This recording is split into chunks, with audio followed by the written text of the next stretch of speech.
Lent is a time that calls us to reflect upon the things that have separated us from Christ. Some of those separations are painful and leave us in a dark place, and others are only a momentary blip of an unsettled feeling.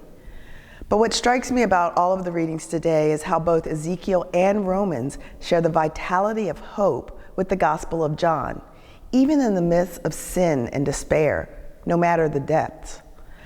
The Gospel of John itself leads us through the familiar story of Mary and Martha after Lazarus has died. We can empathize all too well with that moment of questioning Jesus and reminding him that he could have prevented the death. He could have prevented all the despair of the many mourners who surrounded Mary and Martha. He could have come sooner. How many times have you said to God, "You could have come sooner"? I admit when I ask that question, it's often encompassed by anger or frustration or even lack of trust when things don't turn out the way I had expected. And sometimes those feelings put a bit of space in my relationship between God and myself.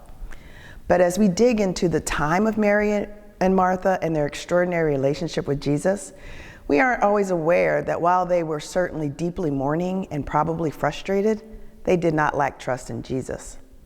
In their time, women didn't usually run out to meet any man, let alone a man under suspicion for so many things. And we're also told that Mary was surrounded by mourners when she heard Jesus was near. The mourners followed her, thinking she'd been overcome with grief and needed to go to the tomb and weep. How shocked they must have been when they saw that she had left to meet Jesus. Mary and Martha rejected the norms of their time because they believed in Jesus as the one sent from God. Jesus cries with Martha and Mary, and I can only presume it is because of their grief.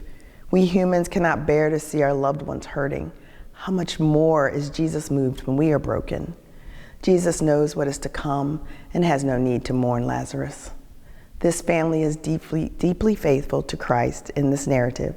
And even when Jesus asks them to move the stone, and Martha mentions the stench that will come from the grave, it seems more of a caution of what is to come, not a lack of belief.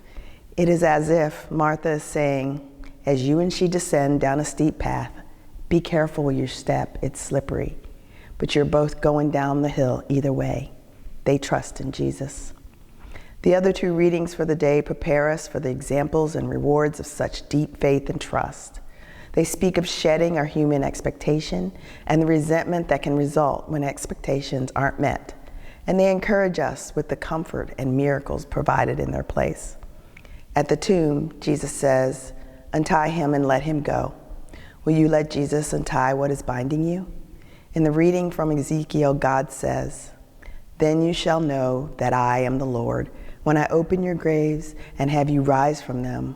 O my people, I will put my spirit in you, that you may live, and I will settle you upon your land.